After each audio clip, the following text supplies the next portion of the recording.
Good afternoon.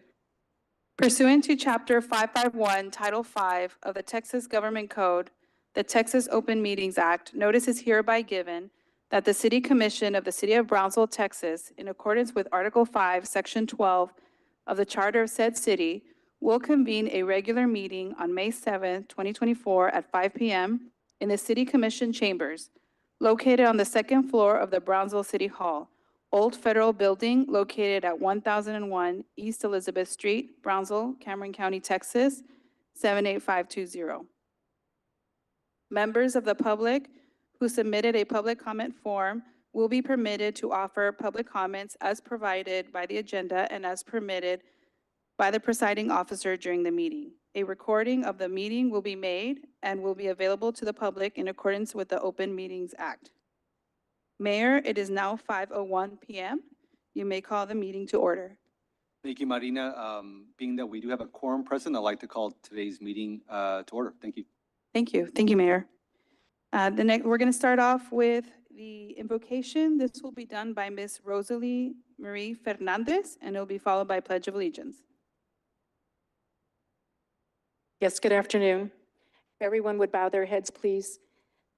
As we gather together, Father, bless our officers and all of them who take part in these grand decisions for the city of Brownsville. As they were willing to take office because of the love they have for Brownsville, fill them with wisdom, knowledge, guidance for what is best for our city. We pray that our city will always have an abundance and never lack funds for anything. We pray for the health of each person here and their family. While at times there are obstacles in order to get things done, let no one be discouraged. 2 Corinthians 4:6, for God who said, let light shine out of darkness, let the city of Brownsville shine. Number 6:24, the Lord bless you and keep you. The Lord make his face shine upon you and be gracious to you. The Lord turn his face toward you and give you peace.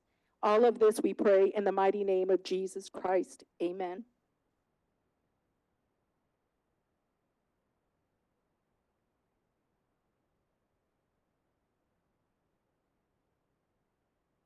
For which nation, liberty and justice for all. Honor the Texas flag. I pledge allegiance to thee, Texas, one state under God, one and is.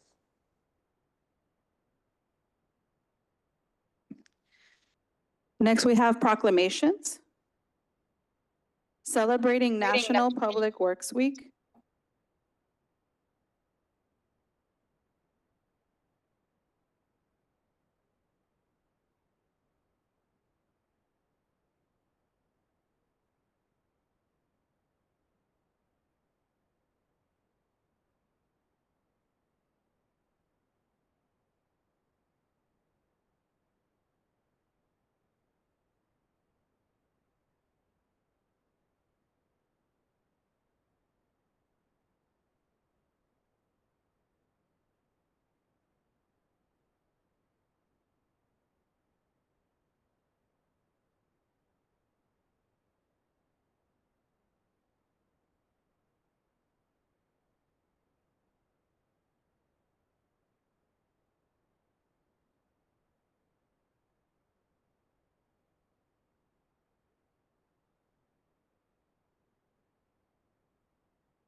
A proclamation of the City Commission of Brownsville, Texas, recognizing National Public Works Week.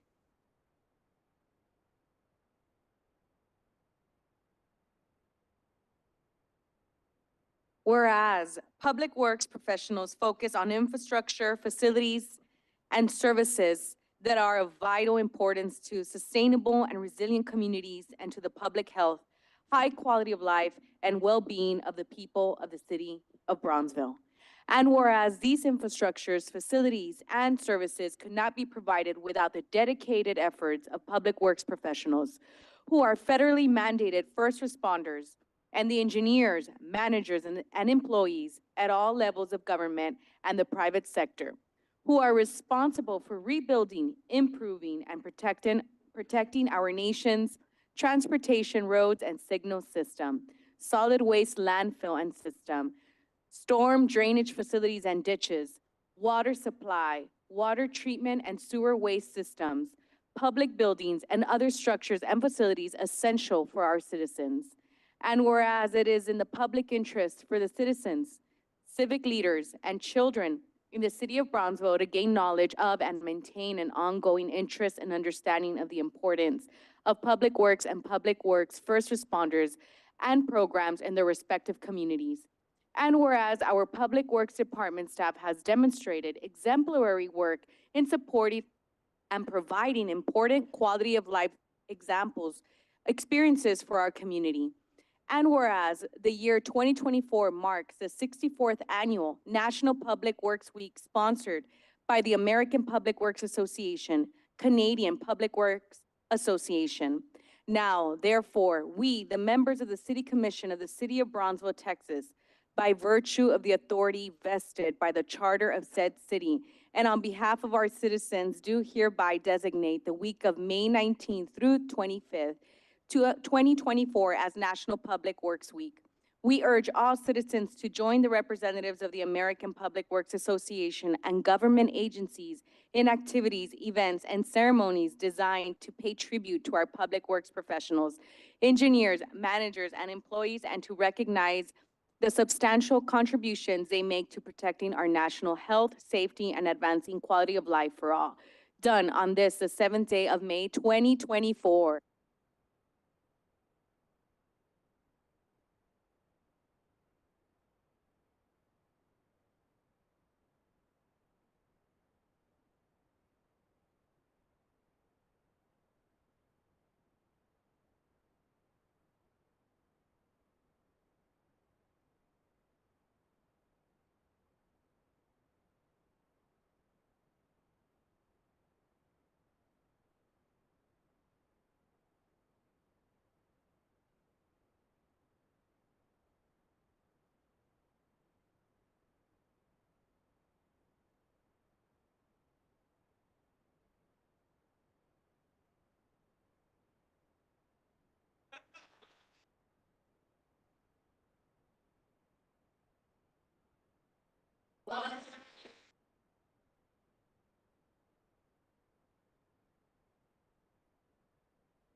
Just really quickly, on behalf of the employees from the City of Brownsville and Engineering and Public Works, we're very grateful for this recognition. As you can see with the pictures that are being showcased, you can see some of the work that your Engineering and Public Works team does throughout the year. We're really grateful for their work and thankful for the time they dedicate to our city. Thank you all for the recognition.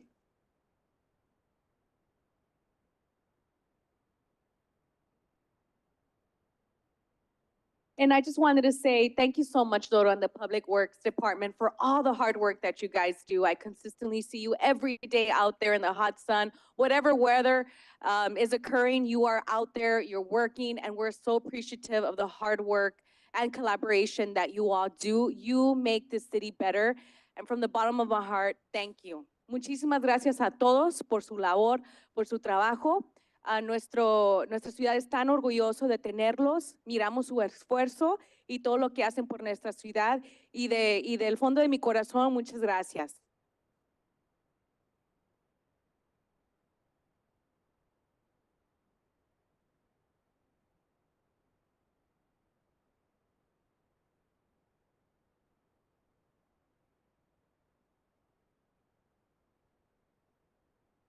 Next proclamation. Celebrating National Bike Month.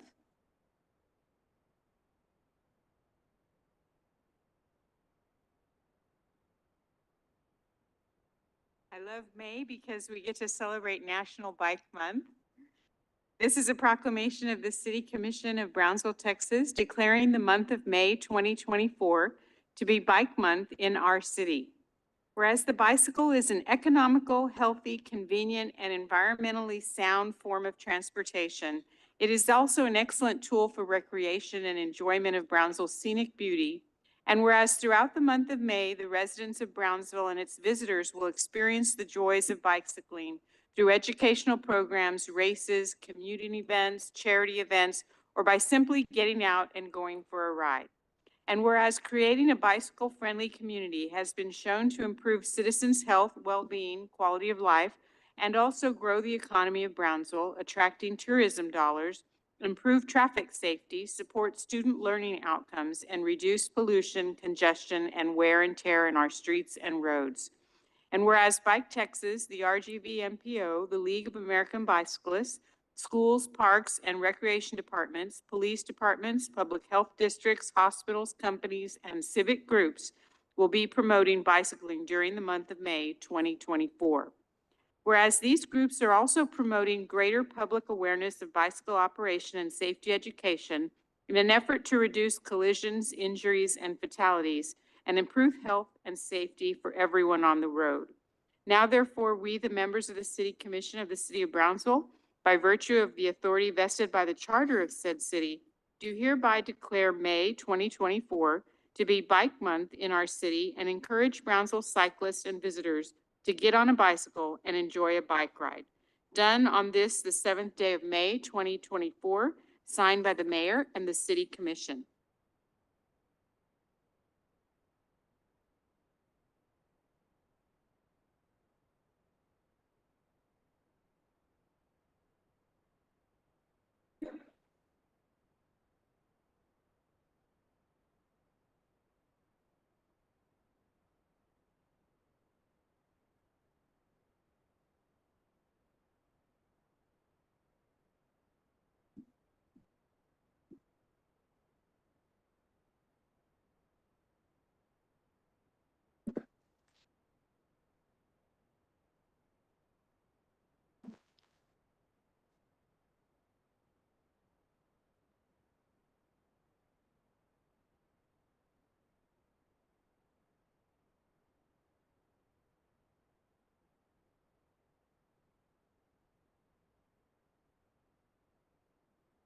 So Mayor Commissioners, thank you again for that proclamation. It is fitting, as earlier today, we were able to break ground for the Brownsville to Los Fresnos Trail. And so thank you again for the continued support, fitting that is May National Bike Month. And so thank you again for the proclamation.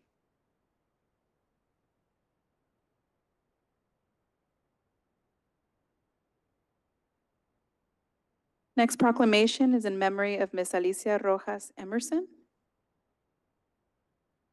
Hugh, if you and anyone else who's going to receive would like to come forward, please.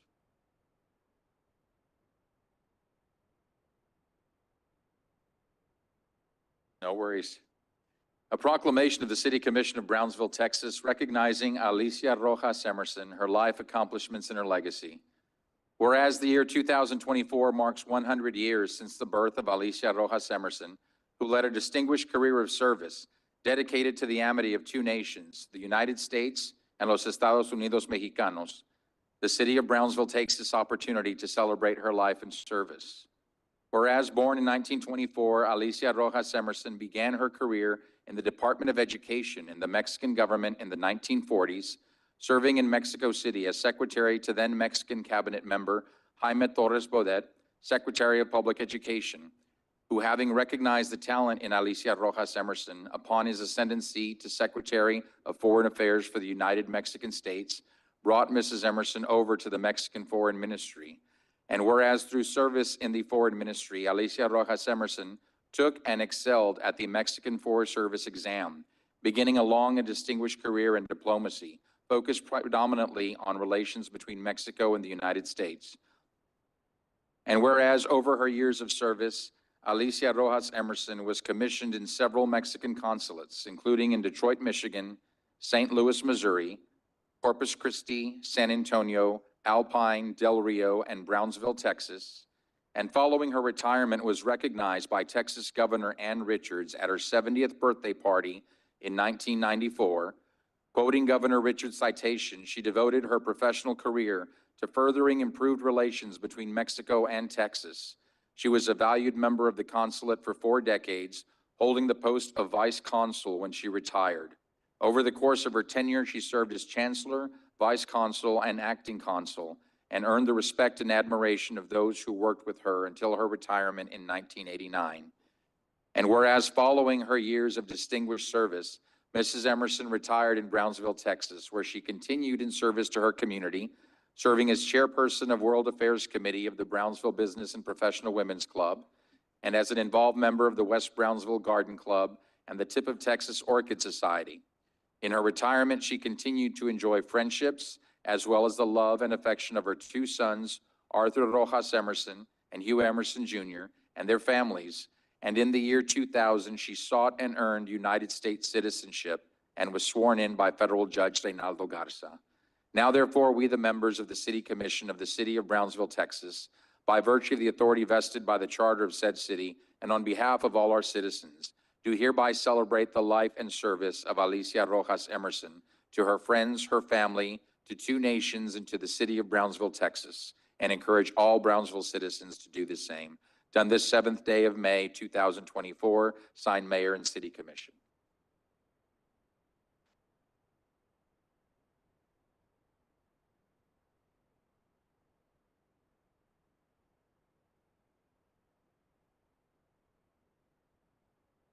Picture first.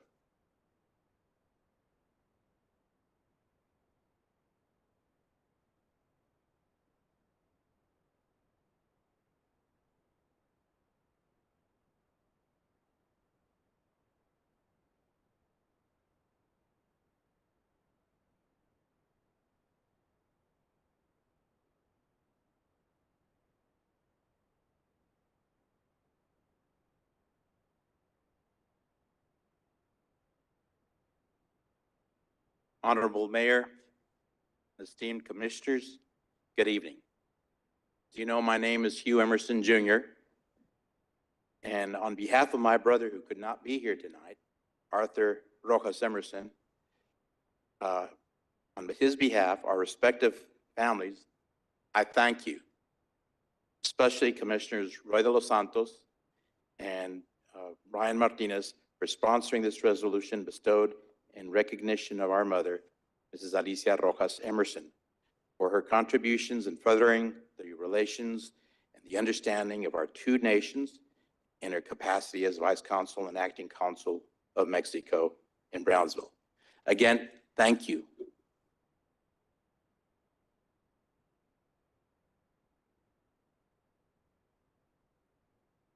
Next is public comment period.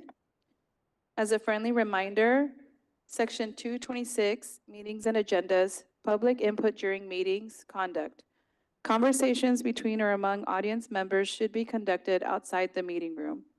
Attendees should refrain from conversations while commission is in session. Cell phones. Attendees must refrain from the operation and use of cellular telephones, pagers, etc., or any mechanical devices that may disrupt city commission proceedings. Placards, banners, or signs are not to be permitted in the commission chambers or in any other room in which the city commission conducts a meeting. Included in the prohibition are various hats, caps, visors, and T-shirts, which may represent sentiments as alluded to regarding placards, banners, and/or signs. Exhibits, displays, and visual aids used in connection with presentations to the City Commission are permitted. Only City Commission members and city staff may approach the dais. If report, letter, etc. is to be presented to the commission, it should be given to the city secretary or staff who will make the distribution. It is preferable that the item to be distributed be given to the city secretary prior to meeting time.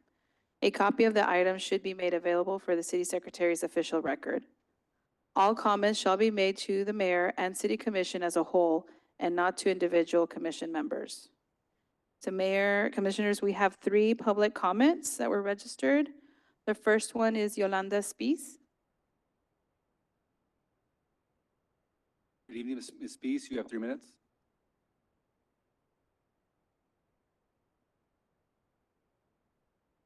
Good afternoon, members of the City Council. My name is Yolanda Spies, and I come before you today not only as a concerned citizen and a registered voter, but also as a voice for justice and accountability in our beloved city of Brownsville. In this public comment, I want to shed light on a pressing matter that continues to plague our community: the lack of accountability within certain segments of our Brownsville police force. I'm here to address a specific incident involving Officer Efrain Cervantes and private resident Samantha Natalie Vargas.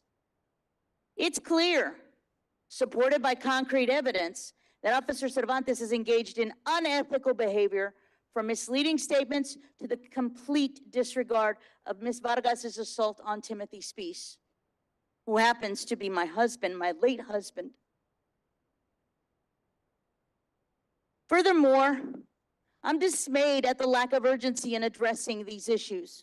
From delayed communication to the disregard for police protocol, these things have only exacerbated the situation, violating the trust between law enforcement, myself, and the citizens of Brownsville. We cannot afford to ignore these issues any longer. It's imperative that our elected representatives hold themselves accountable for maintaining the principles of fairness and integrity within our police department. Without their commitment to these principles, it becomes increasingly difficult for us as citizens to trust and support their actions. We must work together to ensure that Brownsville remains a beacon of justice and equality for all of its residents. Thank you for hearing me out.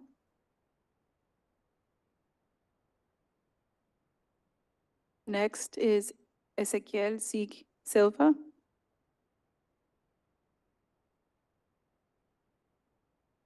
Welcome, Mr. Silva. You have 3 minutes. You have 3 minutes. Thank you. 3 minutes? Okay. Good afternoon, Mayor, Commissioners. There's a couple of topics. I'm trying to make it brief. Number one, the people vote to get rid of Proposition B, which they're fed up with GBEC and BCIC, and I think they're more fed up with sitting commissioners bullying and actually advocating for their pet projects over everybody else, using taxpayers' money. The city already has a budget. You all appoint members to the boards in hopes that they have their own minds, their own ideas, their own agendas, and interference from city commissioners to push their projects over everybody else is not something that the people want, and that's the reason why they voted. Unfortunately, there was a parenthesis that if they didn't vote for the extra money for the ETJ, that neither one was going to pass. So if you look at the numbers, the people are fed up. And I've been to the BCIC meetings, and the same 2 commissioners are always pushing their agendas over everybody else. And it kind of looks like they're bullying themselves, that either they go ahead and approve the projects for these commissioners, or the city is no longer going to fund them, or they will replace those board members. And I think that that is an injustice to us taxpayers. I believe that you all should already know what you all going to do, and let the people that are there do their own thinking and spend the money how they see fit. This is not an extra ATM for certain commissioners that they want to go ahead and post on Facebook.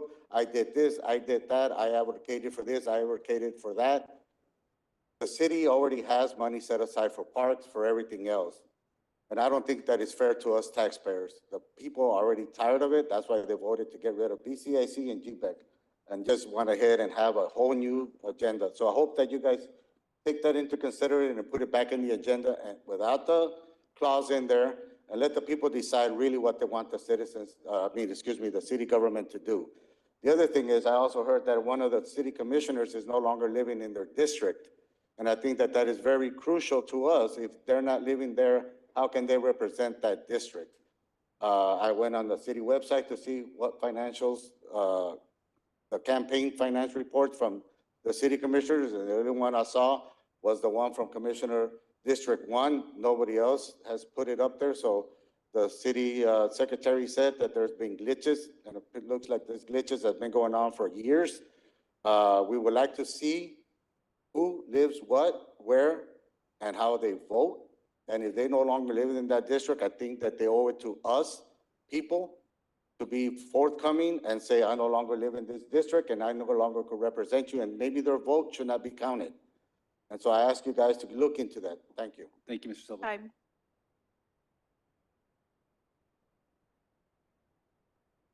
Next public comment is Diablo Velez.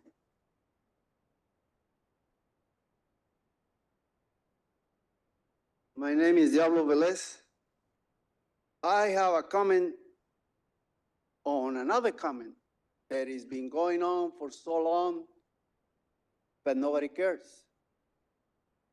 Members of the commission, Mayor, I am annoyed to the top of my head, and you as well be tired about this lady coming in here continuously and accusing the police of harassing her and hurting her doggy, but nobody cares.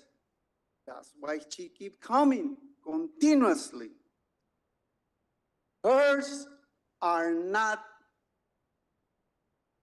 quote, public comments. They are complaints about police misconduct. But nobody cares. That's why she keeps coming continuously. Police is trained to be violent, to be aggressive, to shoot the gun. The worst police officer is the one with military training. And if they have combat experience and they kill people, so you better run for your life because they're going to shoot you right in the spot and kill you. The more the police interact with the public, the more are the chances that something is gonna go wrong. It happened to this lady. Police disrespect a lot of people. They got people in trouble all of the time for nothing. But it's part of the job. That's what they said. The first person that you have talked to this lady is Chief Police. He sits here, very handsome, powerful man, nice haircut, mustache very well trimmed. But he don't care. That's what the lady keep coming continuously for justice. But that don't matter right now. The city is making a crime of this issue. Let me repeat you again. The city is making a crime of this issue. Because the lady in question, she is sick to her bones. She suffers from extreme stress. And you know, Time. and I know, Very much, Mr. Velez. sir, you have to listen. That's why you get in trouble. You have 3 Let minutes. me give one more Everyone minute. has 3 Thank you, minutes sir. for the day. Appreciate it. Thank you.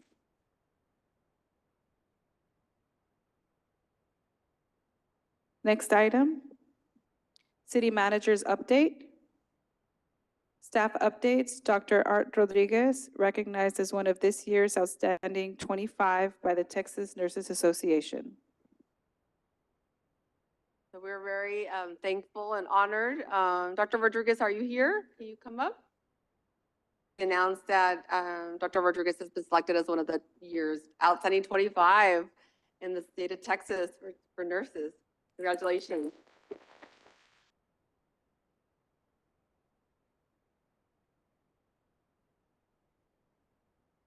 Also, you leading our health and wellness and animal services department is so important. Your leadership during COVID, it was amazing, and you just continue to innovate, and we are so proud of the BTX Health opening, and you have wonderful staff, and it's just a great honor to work by your side. Thank you. And I want to acknowledge the staff who are here.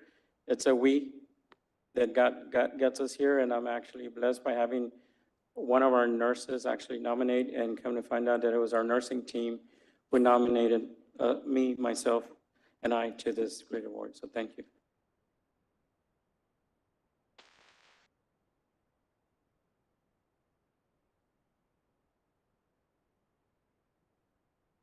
Next is consent agenda items. So Mayor, I will make a motion to approve items 1 through 5, number 7, and items 9 through 13. All right, we have a motion to approve those items. Do I have a second? Second. We have a motion and a second. Any further discussion? If not, all those in favor, please say aye. Aye. All those opposed say nay. Ayes have it, motion carries.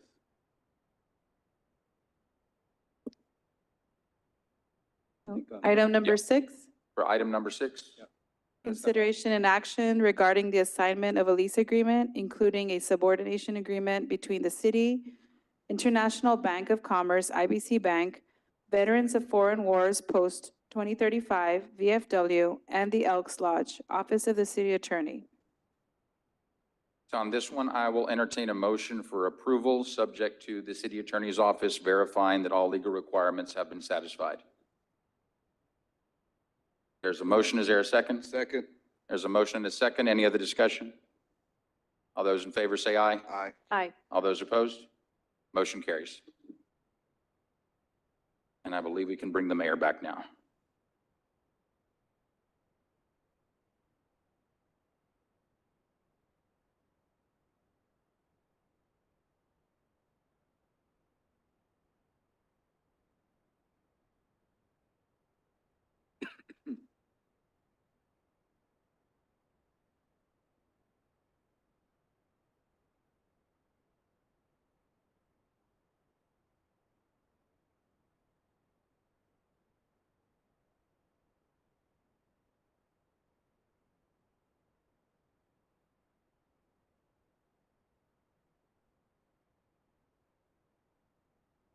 I didn't leave.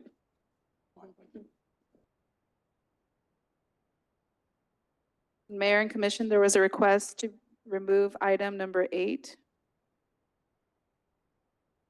I'd like to entertain a motion to that item. Do we need a motion to remove? Yeah. Yeah, we're just removing the item, yeah. Thank you. Next, public hearings. Public hearing and action on second reading on ordinance number 2024-1739, amending chapter 314, impact fees, article 5, impact fees, by adding section 314-50, the 2023 Brownsville roadway capital recovery fee, and signed recommendation letter from the Capital Improvement Advisory Committee on specifications regarding land use assumptions, capital improvement plans for roads, and calculated cost per service area and maximum collection rate per service unit, Multimodal Transportation Department. So Mayor, City Commissioners, good evening. We have the presentation that was done in the last meeting. We have instructed our consultant to make it brief, under 4 minutes. We also have members from both the ad hoc committee here again and the Capital Improvement Advisory Committee as well. And so with that, I'll give you Eddie Haas. Good evening. Thank you for the opportunity to come before you again on the second reading of the Road Capital Recovery Fee Program. By you bringing this back out into public hearing, it's really been emblematic of the input and the transparency that you've sought to achieve on a very difficult subject. The subject of dealing with growth that's coming to Brownsville over the long term and addressing infrastructure need to meet growth needs. The capital recovery fee represents a one-time fee that all new development would pay based on traffic characteristics of specific development, rooted in technical calculations, so independent calculations for specific development.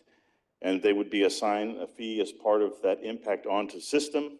If a developer decides to contribute infrastructure that's on the CIP, they would receive a credit against that, against their program. The list of projects that have been identified as part of this program are rooted in your recently adopted mobility plan. They're not only about access and circulation, but it's also about quality of life. These roads, the road sections, arterial and collector class streets, have a full range of section that has roads, and your full section includes sidewalks for mobility and safety improvements throughout the community. A very robust technical process that complies with Chapter 395 was followed in the development of the program, service area structure development, the identification of land use assumptions, capital improvements plans, the resultant cost per service unit calculation, and then how it would be applied through a tailored land use equivalency table. So in other words, any specific development proposal based on size, type, intensity of development would be assessed a fee based on their specific impact onto the network. The road capital recovery fee program includes projects that are both widening and new roadways. The image on the screen there depicts road widenings that are dispersed throughout the community. Key projects like Old Mito North Road, Dana Avenue, Morrison Road, those are key projects for road widening. They've been needed for quite some time. Those are in the program. But as well as new roadways. These new roadways identified through the mobility plan process, rooted in a very technical, defined prioritizing process for roads as well as other modal elements, but this focuses on the road piece, identifies new roadways throughout the community that would be implemented over the 10-year program. Key projects like East Loop Road, Dana Avenue, and another segment of Morrison Road through the community, among many others. There were over 130 projects, I believe it was, that were identified as part of the IFSIP. What the schedule here identifies on screen is really, what is the cost to put a unit of road on the ground? That's the column on the far left that's broken out by service area. Schedule 1 identifies the maximum you can assess. That's at a 50% level. In other words, the CIP has been credited by 50%. Schedule 2 would represent the collection rate, what you're asking new development to share in the cost of this program based on their development impact. That's at a 10% collection rate. So we're starting small, like other communities in Texas that have implemented these programs have done. Start small, slowly ramp up. So it's consistent with what other folks are thinking throughout the state. And capital recovery fees are not new to Texas. They've been around since 1989, and almost 100 communities throughout the state in new areas, Southeast Texas, West Texas, coming to South Texas, are contemplating the same type of program. The stakeholder engagement that you all asked us to conduct from December through April, we had over 120 attendees at a range of meetings, group meetings, town halls, open houses, one-on-one meetings. The noticing went out to 350 plus businesses, so a wide range of notification in an attempt to garner transparency, receive feedback and input to the program. Web-based social media, some videos, frequently asked questions for residential type property versus non-residential, all up on the website, names of transparency, all of the reporting, all of the recommendations been up on the website for some time now, as well as additional meetings, not only with the Capital Improvements Advisory Committee, the newly appointed Affordable Housing Ad Hoc Committee, but then also with you throughout the process. We had a very robust discussion with regards to affordable housing. Some very capable individuals were a part of that program. We had 2 meetings to discuss a tailored approach of how capital recovery fees would apply to, apply for, or towards affordable housing here in Brownsville. Some specific recommendations were laid out for that, but the committee feels very comfortable in these tailored recommendations that were presented as part of a recommendation letter to you at the first public hearing on April 17th. So after much deliberation, not only with the advisory committee, the time is ripe for capital recovery fees. There's been a very specific approach to implementing the program, all with the mind of being developer-friendly. Those programs, development applications that are in process, a 12-month delayed start, starting May 2025. You adopt today, program doesn't kick in until May 25. Then there's a grace period for those that are in process, another year on top of that. Collection rates that vary, but for the most part, for single family, be $806 or $1,000 per single family dwelling unit on one residential lot. And non-residential fee would be 10% of max. Both residential and non-residential would have an escalating 5% annual increase to be reviewed annually, but moreover, in the programmatic update, at 5 years comprehensively reviewed. A list of exemptions were identified, both for residential, non-residential, and also dealing with the historic Brownsville legacy businesses, as well as the affordable housing were discussed as part of exemptions. All of those are outlined in the ordinance that was read into the public as part of the first hearing. So with this concludes my presentation here as part of the second reading. I am available to answer any questions you might have. Thank you, Mr. Ross. And I appreciate your diligence and everyone from city staff and to ensure that this was a transparent process. And I think we went above and beyond to do that. So again, thank you. You bet. Thank you. Questions or comments from the commission? All right, this is a public hearing. If there's anyone here that wishes to address the commission on this item, please step forward. State your name.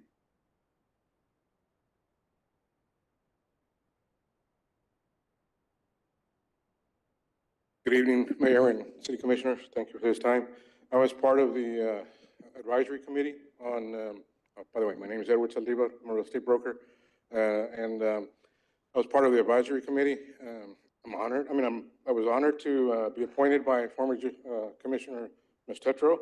And when I first got into the program, it was an eye-opening experience on the cost of what it takes to maintain public roads. And it shows a major factor what is lacking for us to be able to improve. I backed this program and this fee 100%. I'm actually one of them who thinks that we should get to that 50% max quicker than we are. Because I think it's really takes a lot of burden off the tax dollars that people who aren't in the development stage are having to pay to maintain these roads.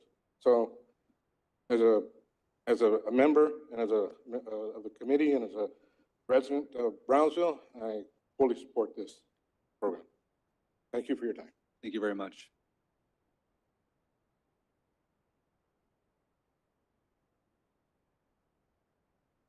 Thank you, Honorable Mayor and Commissioners. It's great to be here today. I think everybody here knows I'm staunch about business, economic development. Can you state your name for the record? Oh, yes. My name is Craig Grove. Doesn't everybody know who I am? Thank you. So anyways, my name is Craig Grove. I'm a staunch supporter of economic development, business growth, and lower taxation. I fought an initiative several years ago when we had the impact fees. I was one of the few realtors who actually stood up then.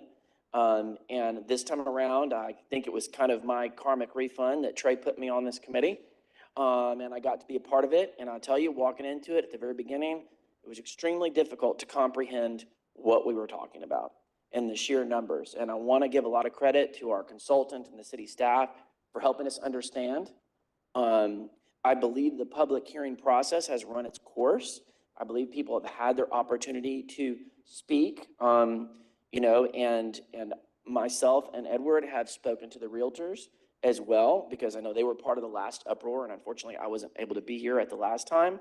And we made them understand that what, at least my perspective, and I think Edward and I are on the same page on this, We're trying to protect the existing people who own homes, who have nothing to do with these new developments, from even more taxes. And to that end, I'm on Edward's side of things. I was okay with the 50%. We talked about that a great deal. I mean, why should the existing homeowner be saddled with these expenses that are going to come from new development? If we have new people coming to the city and we have developers that are going to profit from this, and believe me, I'm very developer friendly. I'm sure I'm going to lose a couple developer friends here, whatever. The reality is we have to make sure that the pain from this isn't being put on the existing taxpayers, okay? At least to the best of our ability. If we don't do anything, we're already, everybody in here that owns a property is upset about what's happening with our taxes. Hence all the excitement with, you know, everybody running for the appraisal district, right? Which nobody ever cared about before. So this is a big deal. So when people understand that these roads have to be built, they have to be fixed. You know, I lived in Austin for many years, and the mantra used to be many years ago, if you don't build it, they won't come. Well, clearly that didn't work, did it? That's the same problem we have here. We have to build the roads. We have to build the infrastructure, and the new growth and new development should bear the brunt of that. They can build it into their development. They can pass it along to the consumer, and the consumers that are choosing to buy that home should be responsible for that burden. As much as I hate that we can't just materialize money and make it happen, we can't. So if we can avoid it from the existing homeowners, then that's why I'm in support of this and no other reason. So thank you to Nick and his team and the Brownsville Affordable Housing Committee, because I think the pushback was very good and it showed how the public mechanism can work, because that was something we weren't tasked with and we didn't think about. And so when that got pushed back, that was a very critical part that was added into this. So with that new element that was added in and with the additional public comment, I believe the public and the citizens have had ample time to express their discontent if there is any. And there's no developers here that I see. And if they are, they should certainly come up and say something. But we thank you all for your time and effort and for patiently sitting there and hearing this all out and everything you do every day. Thank you. Thank you, Mr. Grove, and thank you to Mr. Salivar for your participation in the committee. Well, I'm a developer, Craig. I think one of the biggest, but anyway, Nick Mitchell, CEO of Come Dream, Come Build.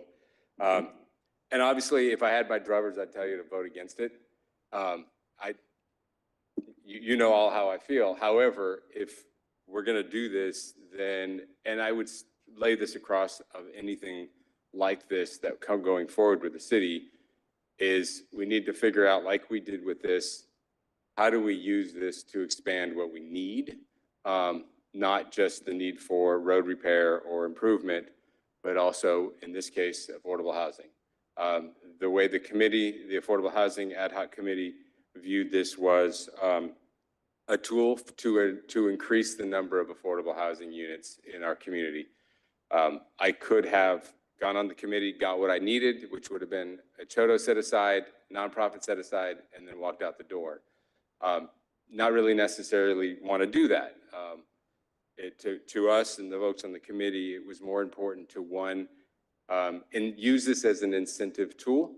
And so I'd encourage you to, any new things like this, look at it as a way to incentivize instead of punish the expansion of affordable housing or whatever the case may be. So using this as a tool to increase affordable housing units, as well as using this as a tool to increase the number of landlords that we get into the Section 8 program for the Housing Authority, which I'm not in the Housing Authority, but they need certified landlords, and this will help them to do this as well, because to get the credit, you have to get signed up as a landlord with the Housing Authority. They have lots of landlords that are fleeing because they can receive more rent, but this would kind of balance it out for them. So we use this as a tool. So in that case, I say, vote for it. It's going to be good for the city. It'll be good for affordable housing, which is obviously important to me. So thanks a lot. Thank you, Nick. There are no other speakers. I'll make a motion to close the public hearing, Mayor. Second. All right, we have a motion and a second to close public hearing. Any further discussion? If not, all those in favor, please say aye.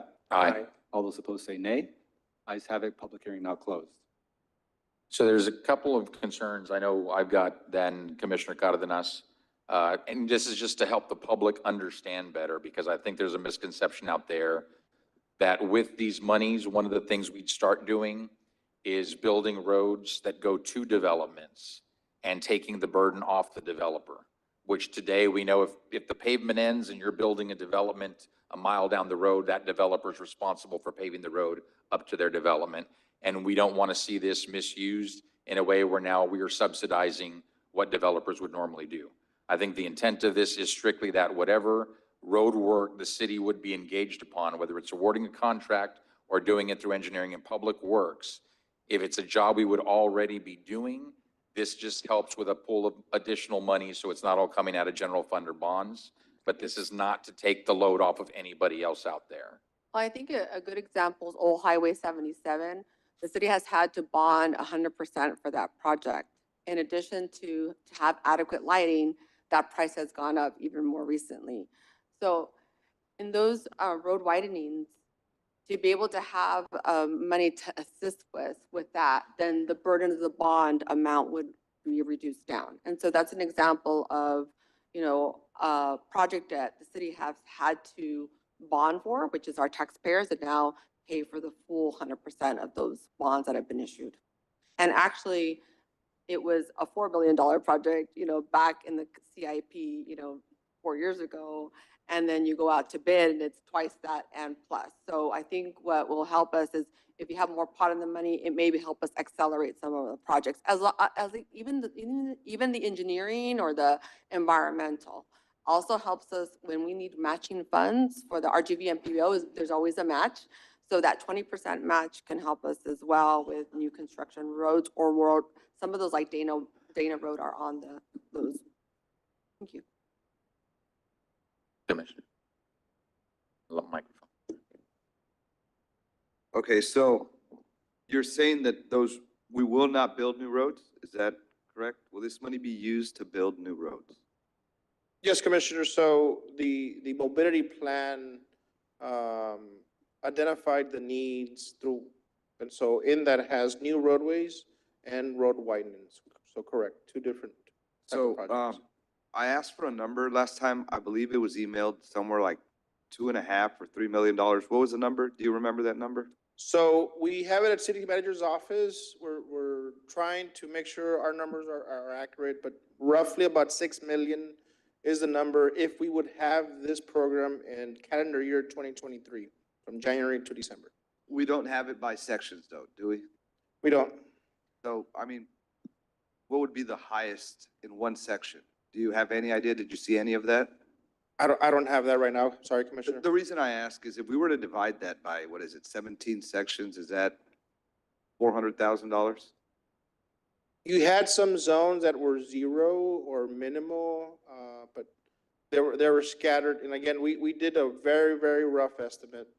To the time My crunch. big question is, city manager mentioned Old Highway 77. Old Highway 77, which is now close to $12 million plus many more for other things? No, I think that the total price, Dodo would know more, is about 11 to 12 million.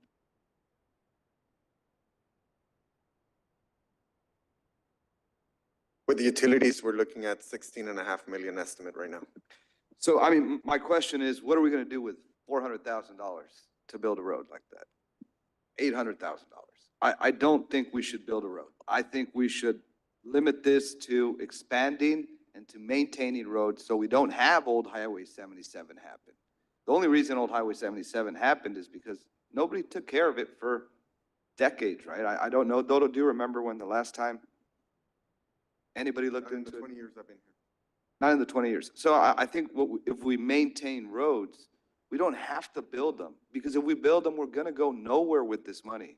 So that's my big issue with this. I don't think we should build roads with this. I think we should maintain and expand them. That's number one for me. And that's the big one I have. That's it. We need this. Yes, we do. But we gotta be able to get the best bang for our bucks. And if we try to build a road where we picked up $6 million in 1 year, and we need, I mean, that was throughout 17 sections. Some may be zero, some may be $1 million. $1 million is still not enough. Just for Old Highway 77, we would have to wait 10 years to get it done, right? So let's, either we get rid of the pockets and we have one fund, or we don't try to build roads. That's my 2 cents on this.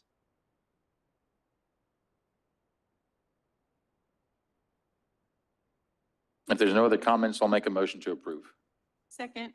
All right, we have a motion and a second to approve. Any further discussion? If not, all those in favor, please say aye. Aye. Aye. All those opposed say nay. Nay.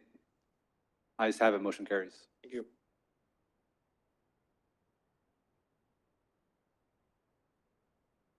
Public hearing number 2. Public hearing and action on first reading on ordinance number 2024-1742, canvassing and declaring the results of the special election held on May 4th, 2024, on the questions of terminating the Brownsville Community Improvement Corporation, BCIC, and the Greater Brownsville Incentives Corporation, GBIC, and creating the Greater Brownsville Municipal Development District, MDD, and related matters. So Mayor and Commission, before you all on the dais is a updated ordinance that includes updated numbers. We don't have the final canvas, of course. We'll have that for the next meeting. But this is the first reading, and those are the unofficial results of the special election. While Proposition A failed, Proposition B passed, it was contingent on Proposition A passing as well. And so both Proposition and B are treated as failing.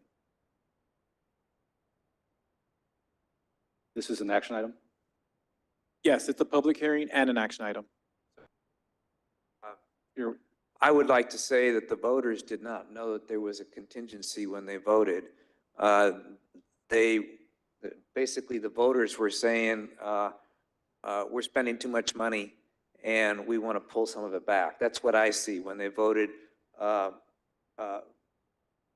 do away with the two taxing entities and not create a new one. So just keep that in mind for future. Like I said, I didn't know that contingency was there. That contingency was not on the ballot, by the way. So It's on the ballot. it's on the ballot? Absolutely. Yeah. Let me read it for you, Pastor, because I wanted to make sure as well, because we knew we would have questions, and we did have questions coming in from constituents. It's in the resolution, Commissioner. No, but I want to read it directly from the ballot. So yeah, Proposition B, and this is from the sample ballot from the Cameron County election site. Okay. This is termination of the Brownsville Community Improvement Corporation and Greater Brownsville Incentives Corporation contingent upon the majority of eligible voters approving a ballot proposition to create the Greater Brownsville Municipal Development District. That means it was contingent on A passing. And that was on the ballot that we were seeing at the polls? Yes, sir. I guess I missed, I quite possibly could have missed that standing there. No, and we made sure, because we wanted to make sure when we put it out on the ballot that they were printed properly and that it was not confusing to voters. And while I know there was still some confusion because I received calls from several folks, I double checked and triple checked to make sure the language was correct on the ballot. Evidently Zeke got it, and because that's what he said. Exactly, yeah. He saw the comma and the contingency. Okay. And Thank you. And we all know who you are, but would you just say your name for the record? Oh, for the minutes? Brad Burks. Thank you. Thank you, Pastor. All right, this is a public hearing. If there's anyone here that wishes to address the commission, please step forward and state your name. If not, I'll entertain a motion to close. public Motion to close public hearing. Second. You have a motion, and a second to close public hearing. Any further discussion? If not, all those in favor, please say aye. Aye. All those opposed say nay. Ayes have it, motion carries.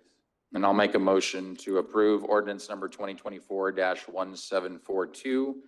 Even though we don't have the final, we know we'll have them by the time the second reading rolls around. Second. Correct. All right, we have a motion and a second to approve. Any further discussion? If not, all those in favor, please say aye. Aye. All those opposed say nay. Ayes have it, motion carries. Items for individual consideration. Action item number 1, consideration and action on the approval of the memorandum of understanding between the United States Attorney's Office, for the District of Columbia, the Metropolitan Police Department of Washington, D.C., MPD, and the Brownsville Police Department, authorizing Brownsville police officers to participate in the Presidential Inauguration Task Force, PITF, in the Washington, D.C. area from Friday, January 17, 2025 to Tuesday, January 21st, 2025, Brownsville Police Department. Mayor, City Commission, this agenda item is requesting commission approval for the Brownsville Police Department to enter into a memorandum of understanding with the U.S. Attorney's Office for the D.C. Metropolitan Police Department, authorizing Brownsville police officers to assist with the 60th presidential inauguration.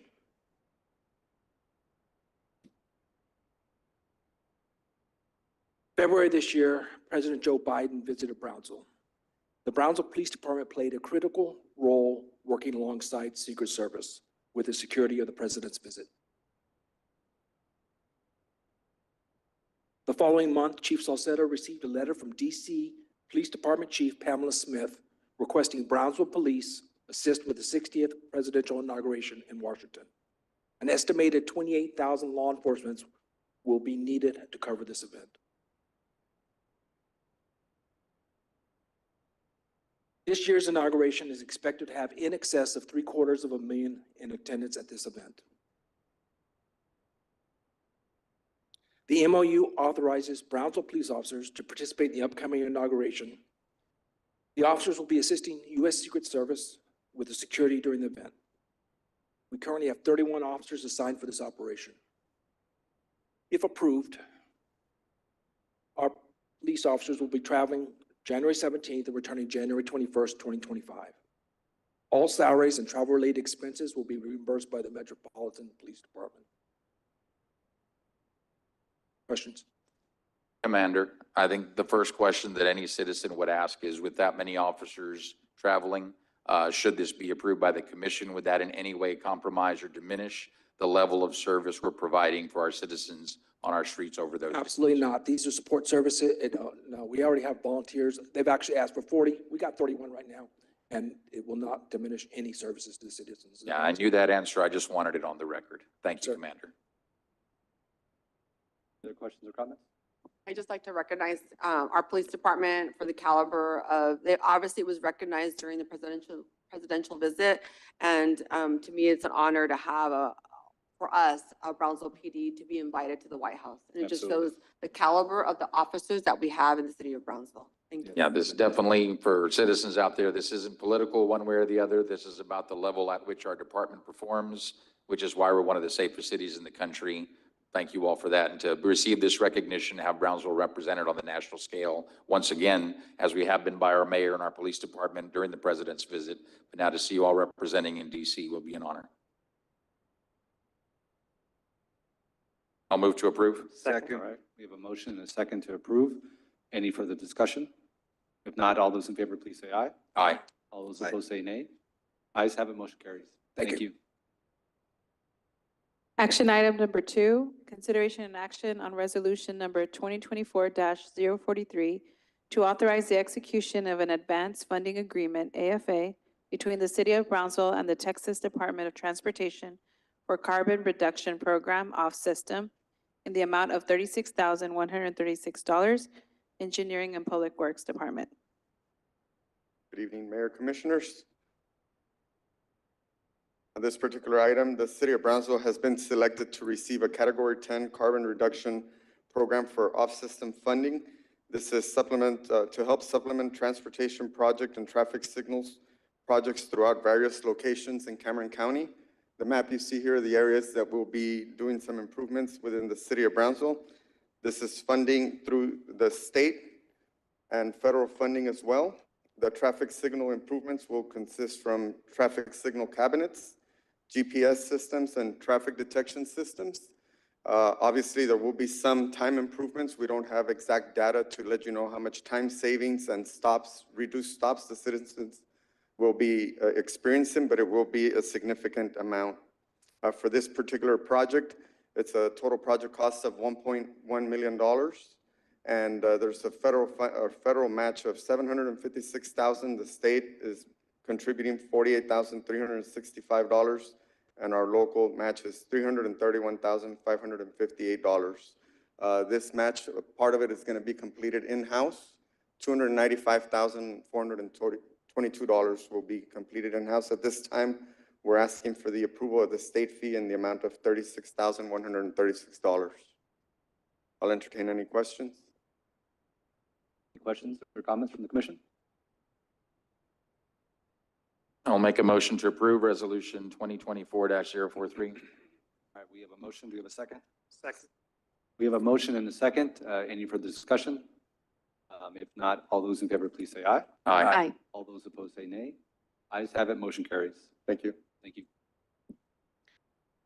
It is now 6:05 PM. Mayor, would you like to make a motion to go into executive session? Sure, I'll entertain a motion. to that So effect. moved. Second. We have a motion and a second. Any further discussion? If not, all those in favor, please say aye. Aye. All those opposed say nay. Ayes have it, motion carries. Thank you. For the record, the following agenda items will be discussed in executive session. Executives, item number 1, closed session pursuant to Texas Government Code, Section 551.071, consultation with attorney related to solid waste services, Office of the City Attorney. Executive session number 2, closed session pursuant to Texas Government Code, Sections 551.071, consultation with attorney, 551.072, real property deliberation, and 551.087, economic development deliberation related to Project Moon, Office of the City Attorney, City Manager's Office. Executive number 3, closed session pursuant to Texas Government Code, Section 551.071, consultation with attorney related to permissible tax exemptions as approved by voters for the state of Texas. Executive number 4, closed session pursuant to Texas Government Code, Section 551.071, consultation with attorney, including pending litigation related to BISD COB et al. Versus Jessica Crafts, 2017-DCL-8329. Executive number 5, closed session pursuant to Texas Government Code, Section 551.071, consultation with attorney, and 551.076, security audits regarding Cameron County Emergency Services District Number 1, CCESD. And executive number 6, closed session pursuant to Texas Government Code, Sections 551.071, consultation with attorney, 551.072, real property deliberation, and 551.087, economic development deliberation related to Project Outside, Office of the City Attorney, City Manager's Office.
Yeah.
I'm gonna be ready for that.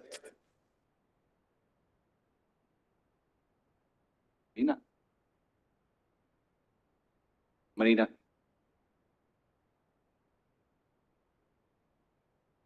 I think we're ready.